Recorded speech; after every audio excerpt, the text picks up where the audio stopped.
Ito na ata si ma'am. Angel.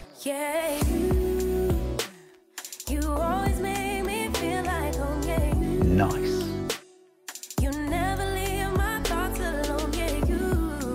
Ay, wala akong shower cup mo. Mabango naman to. Saan galing, ma'am? Ito yung tower D, di ba? Thank you. Yo guys, what's up sa inyo? Kamusta kayo lahat? Sana ayos lang kayo dahil ako. Ayos na siya ko. Tawagan natin yung customer. Meron tayong first booking, alas 2 na. North na rin naman tayo lumabas. Tumambay lang tayo dito.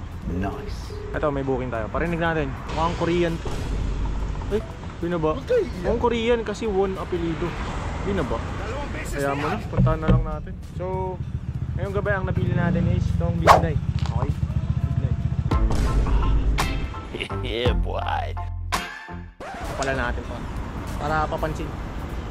So, bilisan na natin. Mukhang nagmamadali si ma'am kasi hindi na sinasagot. Akala niya ata nandun na ako. So, let's go, let's go. Yo guys, malapit na tayo. Text natin, ayaw na ng call. Saan na kaya si ma'am? Wala pala akong shower cup. Bali mabango naman tong lalaki kaya to. Ang babae, Angel. Sa bagay, wala namang babae ni Angel. Kung cancel pa ata to.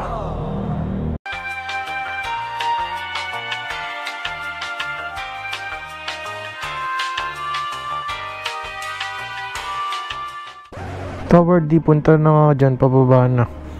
Ngayon lang. Kanina pa ako dito eh. Share pala natin. Okay po.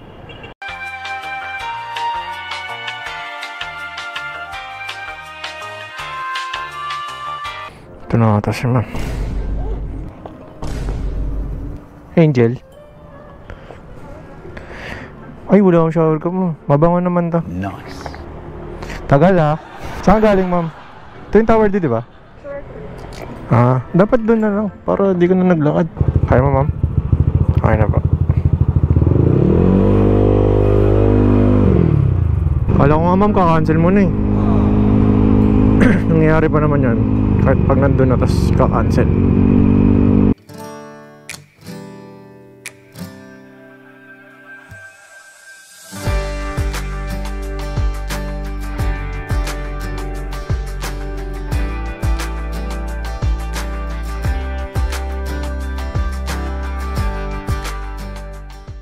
Dito lang tayo sa may bungod ma'am eh, no? Bawal ata dun eh. Saan ba tayo pwede?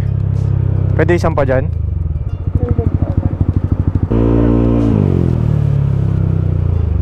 Ito ma'am, sa gilid para hindi ka mahirapan. Thank you. Hindi natin nakausap si ma'am guys. Tahimik. Well, okay lang. Hindi naman lahat pare-parehas. JR Pay nga pala to kaya hindi natin nalibre si ma'am. Tsaka wala na tayong pera, maniningil na tayo. Zzz.